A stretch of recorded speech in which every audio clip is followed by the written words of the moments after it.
He was called a terrorist, a traitor, a criminal. He spent 27 years in a tiny prison cell. But when he walked free, the world watched a man who carried no anger, no revenge, only forgiveness. This is the story of Nelson Mandela, the man who transformed hate into hope. Born in 1918 in a small village in South Africa, Mandela grew up under apartheid, a brutal system that divided people by race.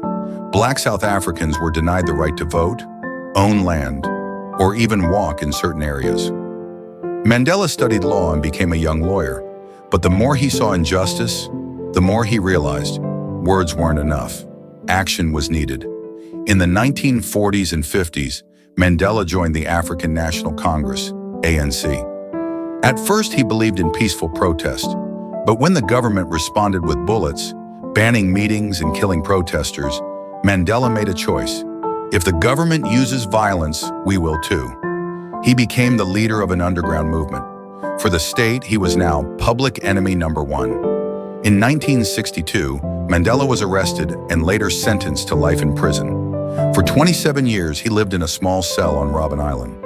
He broke rocks by day and at night dreamed of freedom. But prison didn't break him.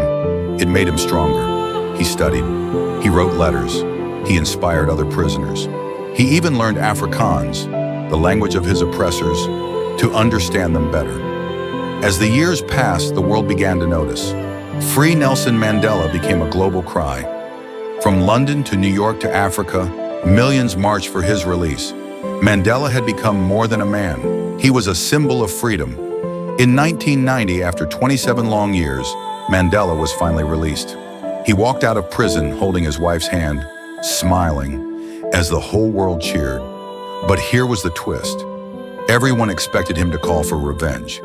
Instead, he said, "We must forgive. We must build a South Africa for all." It was a moment that shocked the world. In 1994, South Africa held its first election where black people could vote. Millions stood in line for hours.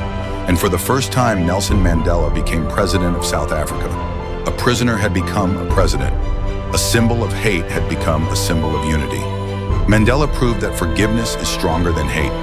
He showed the world that one man's courage can unite a broken nation. When he died in 2013, leaders from every corner of the globe attended his funeral.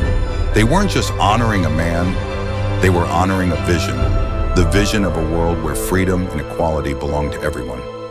Nelson Mandela spent 27 years in a cell, but in the end, he freed not just himself, but an entire nation.